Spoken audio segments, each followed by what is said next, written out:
They say it's World AIDS Day. It is amazing. You know, in South Africa, 1987, we first had first cases of AIDS. Yes, AIDS patients were there before because lots of people died. We didn't know what was killing them. But I remember the Henry Cele advert.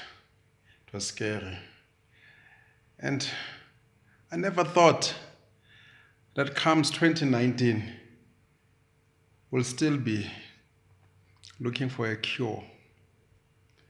But deep down, I believe that there is a cure. I mean, take the bone marrow transplant in Germany. It is proven that AIDS can be killed, but the pharmaceuticals, doctors, they're telling us that it's expensive. Okay, let's go to Dr. Sebi. He has proven to cure AIDS. And lots of people, they have proven. With Dr. Sebi, it's even worse because he went to the courts where he was challenged. He brought patients who were HIV positive before, certified by orthodox medical practitioners. And he proved his case beyond reasonable doubt. But the pharmaceuticals, they will not set us free. They're busy dragging us. As we know that Western medicine is a hoax. All they know is to cut, They put you under the knife, amputate you, or drag you. They don't heal you. They don't cure you. And each time someone jumps and say, you know what, I think I can cure AIDS, before they could even test the claims, they just jump and say, he's lying, he's lying. Why? Because they're not interested in a cure. Yazokufana nephukuphuku ezathunywa ukuthi ziyothenga ushukela zabuya netswayi. You send a man to the river. You send a man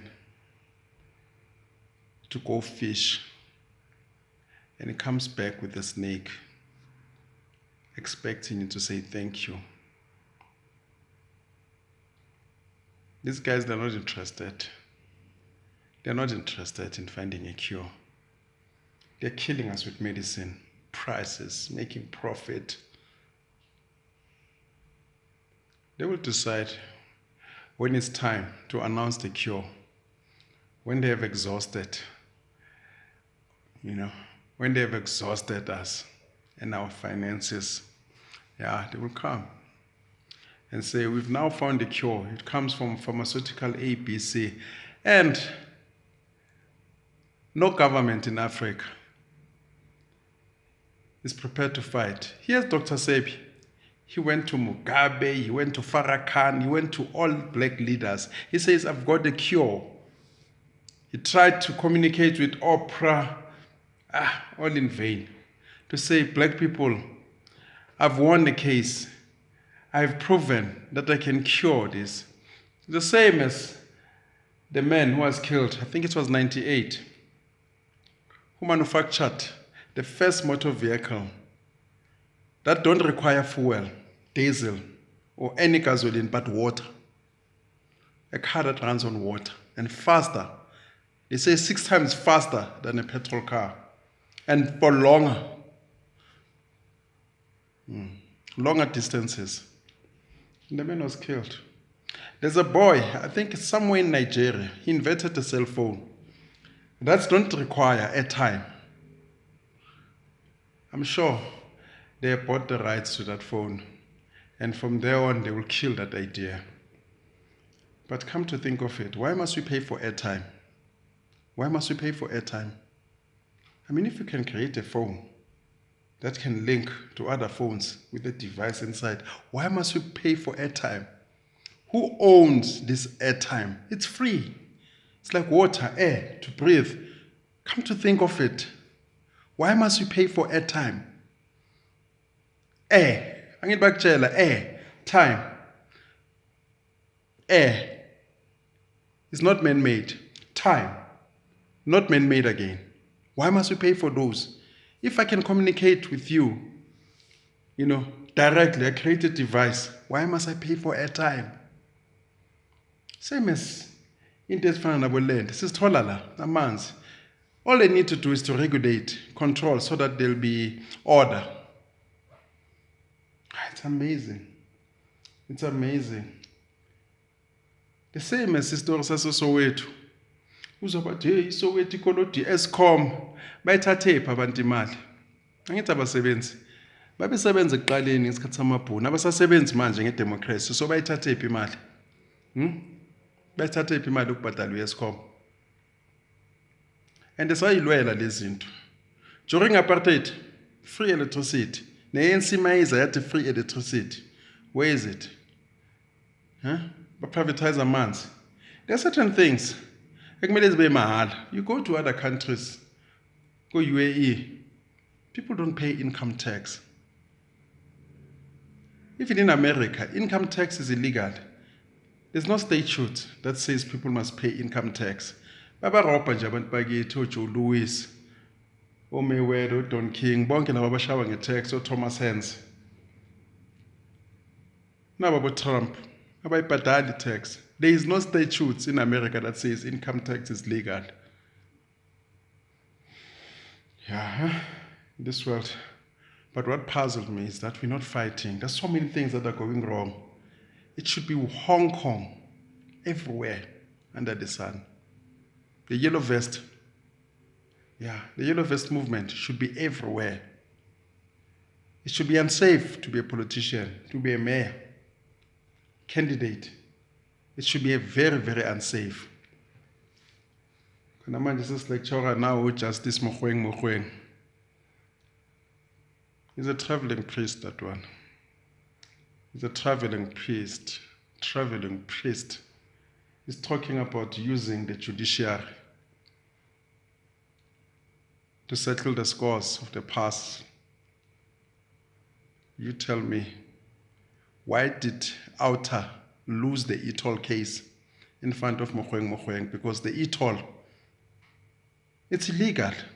First, we're paying for fuel for these roads, fuel levy. We pay taxes. Then they tax us again the third time. You're telling me that you can't find a clause in the Constitution that says Unfair Administrative Act, Section 33. An act of executive that goes against the spirit of Ubuntu, the spirit of fairness. That matter was thrown out, Constitutional Court. Magat invented the please call me. He wins the case, rightfully so. It goes to Constitutional Court. The Constitutional Court, they order that Vodacom, the guilty party, must go determine a reasonable settlement or offer to be given to Magat. What nonsense is that? That is bull. And you've got judges there. They come up with that nonsense. Learned judges. They say Vodacom, the guilty party, must go determine a reasonable settlement. Why couldn't they get an actuary from Magat and Vodacom and compare the two and come with a reasonable determination? Or get an arbiter and then they go assess and check how much Vodacom has made out of that please call. And then maybe give him 10% of that, instead of saying Vodacom must determine what Makate should get. What's next? The rapist in future will have to decide what sentence, should be imposed on them. Yeah, it's amazing. It's amazing. And I'm telling you, when it comes to the Constitution, the very same Constitution that these judges are defending, it's nonsense. It's nonsense. I've never seen such a nonsensical constitution like the South African Constitution, which we are told that is the best in the world. It is nonsense. There's building hijackers thanks to the Constitution. because it promotes the rights of the children. Whether those people are here illegally or legally or whatever, so you've got laws of the PI Act, Esther Act.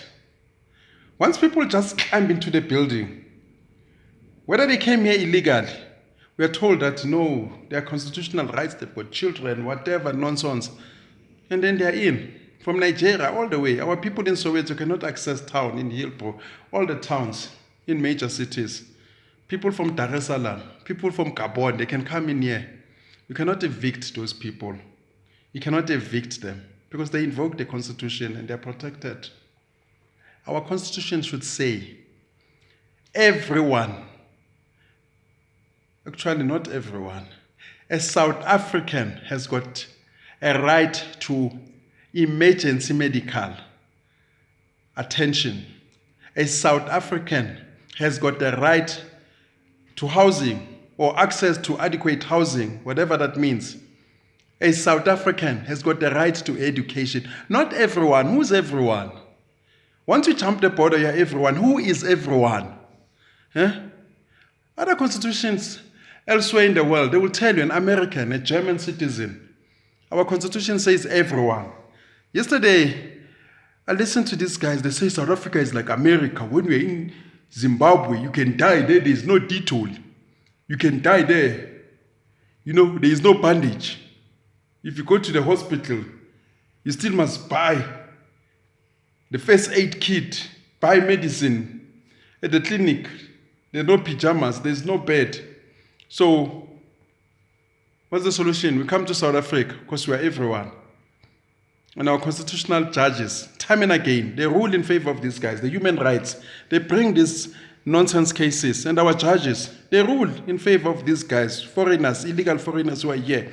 And then they come in a form of a traveling preacher. Mogoeng telling us that the Constitution, this document is the best. It is nonsense. It's not the best document.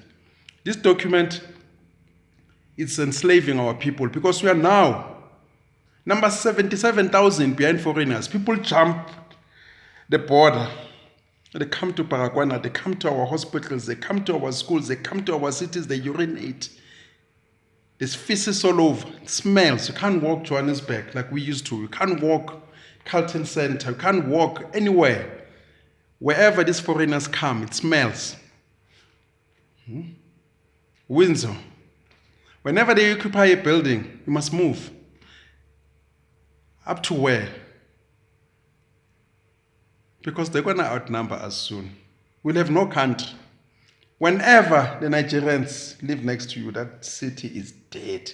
Chinese doing as they please, Pakistanis, all these Eastern Bloc mafias, they're here. Child trafficking, crimes that you never experienced during apartheid. Yes. We had about influx control. Today, just look at the borders. Abantu bayawalka, ngathi bangena emarket, in a supermarket, in and out. Where are the soldiers?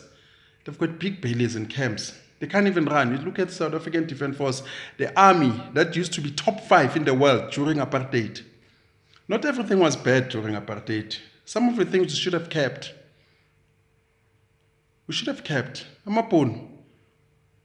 Buwahlakaniphile kwezinye indawo. Though buwasile. Kodwa buwahlakaniphile. We should have continued where they left. Savuswa ama-comrade ekuseni. Athi sobavotela. Athi sivotele nonsense. Sivotele rubbish lento ye-ANC. And abantu bakithi abakaboni. Abakaboni.